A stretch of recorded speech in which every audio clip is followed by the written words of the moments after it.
आज हम फिर लेकर के हाजिर हुए हैं सेमेस्टर 4 की पार्ट 4 मानचित्र विधियों में हमने दो प्रकार की मानचित्र विधियां देखी। इसमें आज हम अध्ययन करेंगे मात्रात्मक विधियों का। मात्रात्मक विधियों को 4 भागों में विभाजित किया जाता है, जिसमें पहला है वर्णमात्री विधि, दूसरा है सम्मान रेखा विधि, तीसरा है बिंदु विधि और चौथा है आरेखी विधि। नंबर 1, वर्णमात्री विधि किसे कहते हैं? वर्णमात्री मानचित्र बनाने के लिए सर्वप्रथम विभिन्न आंकड़ों को आरोही या अवरोही क्रम में व्यवस्थित करते हैं। जो डाटा दिया होता है उसको हम सेंडिंग या डिसेंडिंग ऑर्डर में सेट करते हैं। इसके बाद किसी उचित अंतराल पर इन आंकड़ों को कुछ वर्गों में बांट देते हैं। निश्चित अंतराल के बाद जो निश्चित ले लेते हैं, उसके बाद इनको अपने अलग अलग भागों में बांट लेते हैं, जिसका जैसे 10, 20।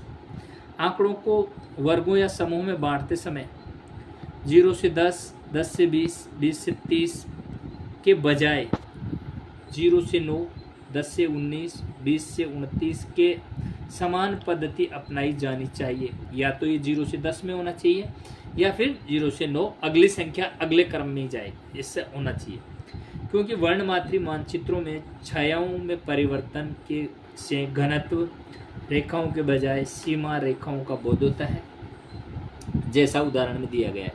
निम्नलिखित आंकड़ों की सहायता से भारत का एक वर्णमात्री मानचित्र बनाने के लिए हमारे पास कुछ आंकड़े दिए हुए हैं। इन आंकड़ों की सहायता से हमने एक टेबल तैयार की है। इसमें हमने सबसे पहला लिया है क्रमांक 6 टाइप के आंकड़े लिए। प्रति वर्ग किलोमीटर का डेंसिटी दिखाया गया है, घनत्व। इसके बाद समूह, जो इस किस घनत्व में जितने जो राज्य शामिल किए गए उनको दिखाया गया है। जैसे नंबर 1 पे दिखाया गया है 400 से अधिक घनत्व वाले राज्य। दिल्ली है, चंडीगढ़ है, लक्षद्वीप है, पांडिचेरी, केरल, पश्चिम बंगाल तथा बिहार। इसी प्रकार 300 से 400 के बीच का उत्तर प्रदेश, तमिलनाडु और पंजाब। 201 से 300 के मध्य हरियाणा, गोवा, दमन दीव, असम, दादरा नगर हवेली तथा महाराष्ट्र को दिखाया गया है। 101 से 200 के बीच में त्रिपुरा, आंध्र प्रदेश, कर्नाटक, गुजरात, ओडिशा और मध्य प्रदेश को दिखाया गया। 101 से कम घनत्व में दिखाया गया राजस्थान, हिमाचल प्रदेश, मणिपुर, मेघालय, नागालैंड, सिक्किम, अंडमान निकोबार द्वीप समूह, मिजोरम, अरुणाचल प्रदेश। कुछ स्टेट ऐसे हैं जिनके आंकड़े हमें पर्याप्त नहीं है, आंकड़े अपर्याप्त हैं। इसमें दिखाया गया जम्मू कश्मीर। मैं आपको इसका मानचित्र दिखाता हूँ। इसका मानचित्र कैसा बनेगा? ये मानचित्र है डेंसिटी ऑफ पॉपुलेशन 1981 की जो हमने टेबल ली उसके आधार पे ये दिखाया गया है। नॉट अवेलेबल यहाँ दिखाया गया है कि आंकड़े उपलब्ध नहीं है। इसके बाद ये दिखाया गया है कि सबसे सर्वाधिक डेंसिटी यहाँ सबसे ज़्यादा घनत्व है। इसके बाद यहाँ इसमें घनत्व है। इसके बाद ये है, यहाँ से यहाँ भी डेंसिटी घनत्व ज़्यादा है। इसमें दिखाया गया है कि विरल जनसंख्या घनत्व कहाँ है, वो भी दिखाया गया है। तो ये वाला डायग्राम आपको फाइल में बनाना है। इसके बाद दूसरी विधि लेते हैं हम, सम्मान रेखा विधि। इस विधि में होता क्या है, मानचित्र पर किसी वस्तु के समान मूल्य या घनत्व वाले स्थानों को मिलाने वाली रेखाएं क्या कहलाती है?